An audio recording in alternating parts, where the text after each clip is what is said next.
Hello everyone, this is Sapna and welcome to my grammar session. Hope you are doing very well. And here I am going to discuss the 17 point of the syntax या subject verb agreement. क्या होता है सब syntax या subject verb agreement? Subject verb agreement होता है कि आपका verb जो होता है सेंटेंस में अपने सब्जेक्ट के साथ एग्री करना चाहिए, उसे बोलते हैं सिंटैक्स या सब्जेक्ट वर्ब एग्रीमेंट। आपका सब्जेक्ट सेंटेंस में मिडिल में भी आ सकता है, बिगनिंग में भी आ सकता है, at the end of the sentence भी आ सकता है, लेकिन जरूरी ये नहीं कि आपका वर्ब जस्ट सब्जेक्ट के बाद आ जाए, वो भी कभी भी आ सकता है, लेकिन वो एग्री कर रहा है नहीं कर रहा है, यही फाइंड आउट करने के लिए आप ये सिंटैक्स चैप्टर पढ़ते हो। So let discuss the 17 point of the syntax या subject verb agreement and what your 17 point is expressing. Look at here, 10 हो गया, 20 हो गया, परसेंट ऑफ आ गया, उसके साथ 1/3 आ गया, उसके साथ 2/3 ऑफ आ गया, रेस्ट ऑफ आ गया।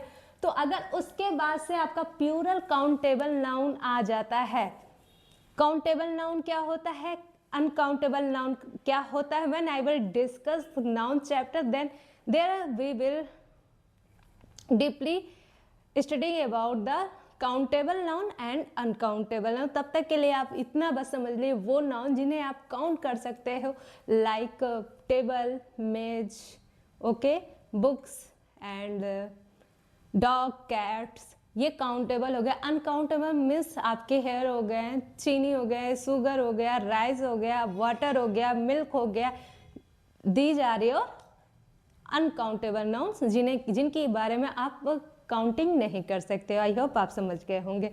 17 पॉइंट आपका यही है कि जब भी 10 आ जा, 20 आ जा, परसेंट ऑफ आ जा, परसेंट ऑफ आ जा, या 1/3 ऑफ आ जा, या 2/3 रेस्ट ऑफ आ जा, एंड सो ऑन।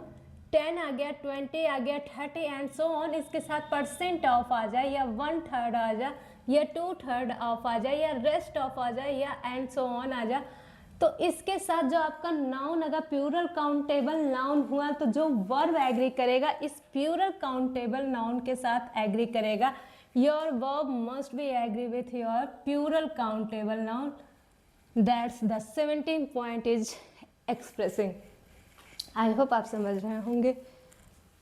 अगर 10 के बाद 20 के बाद से आपका एंड सो ऑन 30, 40, 50 कुछ भी आ सकता है, या परसेंट ऑफ आ गया, 1/3 आ गया, या 2/3 ऑफ आ गया, रेस्ट ऑफ आ गया, इसके बाद से अगर आपका सिंगुलर काउंटेबल नाउन आता है, क्या आता है, सिंगुलर काउंटेबल नाउन आता है, तो जो वर्ब एग्री करेगा वो कौन सा वर्ब होगा, सिंगुलर वर्ब होगा। Okay, I hope you got it. 10, 20 आ गया, 30 आ गया, 40 आ गया, एंड सो ऑन, उसके बाद से परसेंट ऑफ आ गया, 1/3 ऑफ आ गया, 2/3 ऑफ आ गया, रेस्ट ऑफ आ गया, उसके बाद से अगर सिंगुलर काउंटेबल नाउन आता है, क्या आता है, सिंगुलर काउंटेबल नाउन आता है, तो जो वर्ब एग्री करेगा आपके उन सिंगुलर वर्ब के अकॉर्डिंग वो वर्ब एग्री करेगा। आई होप यू अंडरस्टैंड।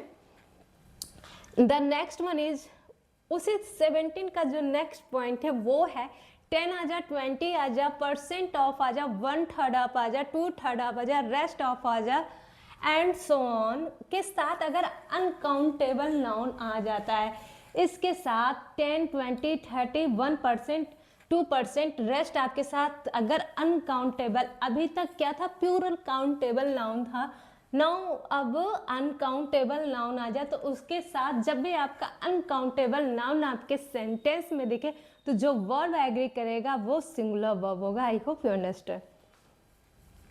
तो ये तीनों स्ट्रक्चर सेम रहेंगे। अगर प्लूरल काउंटेबल हुआ तो प्लूरल वर्ब, सिंगुलर काउंटेबल हुआ तो सिंगुलर वर्ब, अनकाउंटेबल हुआ तो singular verb. Okay,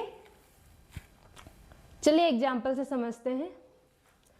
1/3 of the book has been read. अब आपका नाउन 1/3 देख लो, 1/3 यही है ना, 1/3 परसेंट ऑफ आ जाए या तो 1/3, तो 1/3 of the book, your book is singular noun, क्योंकि एक बुक की बात हो रही, बुक्स नहीं है, बुक है, तो ये सिंगुलर हुआ। That's why your verb, auxiliary verb used singular verb. Okay, 1/3 of the book has been read.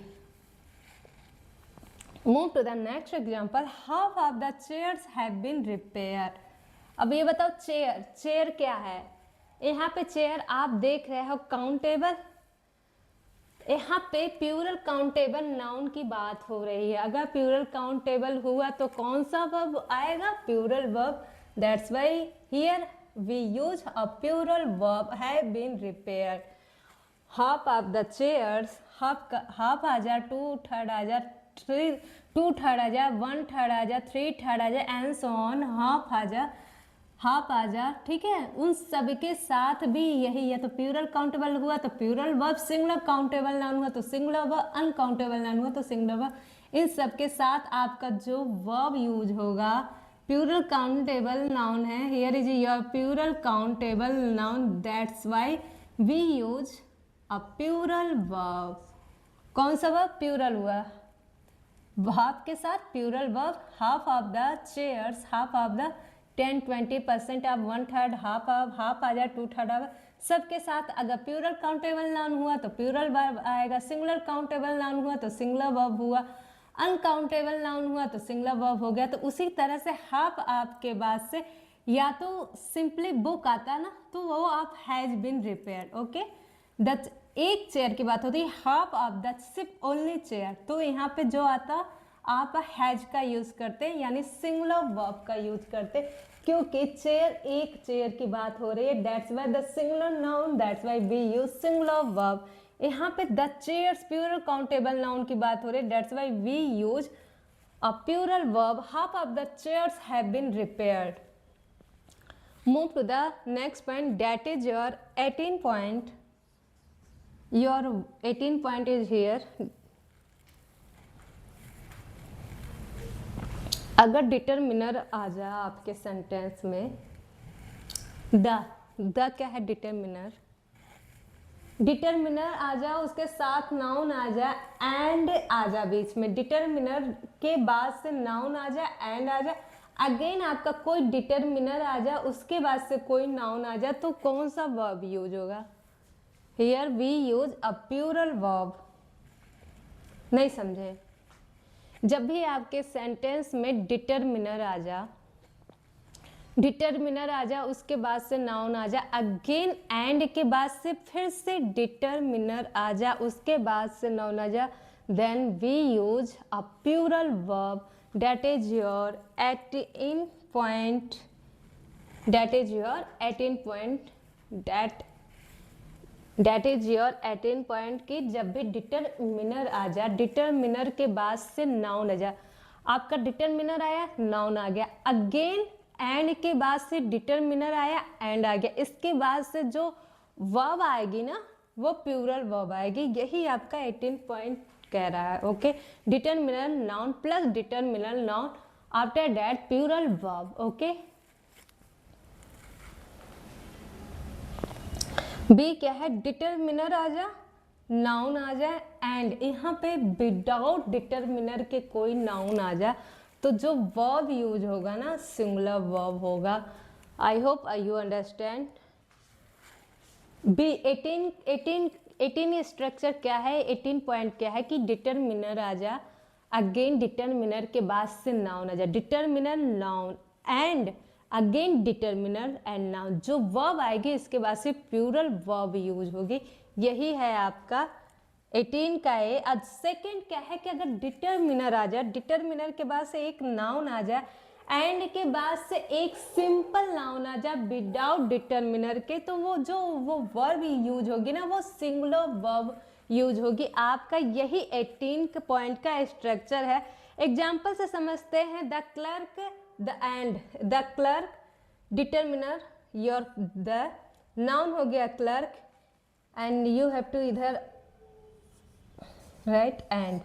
Okay, the clerk and the accountant are no more. That is your example of 18 का ए। Determiner आ गया, the आ गया, noun आ गया clerk, and आ गया, the determiner आ गया, again noun accountant, that's why we use a plural verb that is are no more. The clerk and the accountant are no more, that is your example of 18। क्या हो गया? The clerk and the accountant are no more, is 18 का B का example की determiner आ गया, उसके बाद से नाउन आ गया, उसके बाद से कोई एंड आ जाए, उसके बाद से again determiner means the clerk and the accountant.